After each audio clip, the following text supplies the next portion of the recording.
Mimi Jessica John Magufuli naapa kwamba nitakuwa mwaminifu kwa Jamhuri ya Muungano wa Tanzania na kuitumikia kwa moyo wangu wote, na kwamba nitahifadhi, nitailinda na kuitetea Katiba ya Jamhuri ya Muungano wa Tanzania kwa mujibu wa sheria iliyowekwa. Mwenyezi Mungu nisaidie.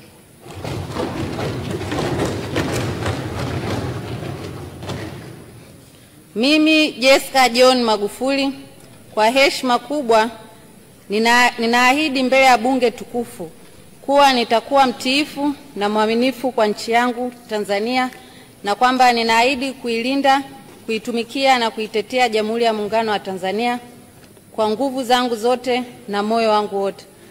Mwenyezi Mungu nisaidie. Mheshimiwa Jessica Yusa Mbogo.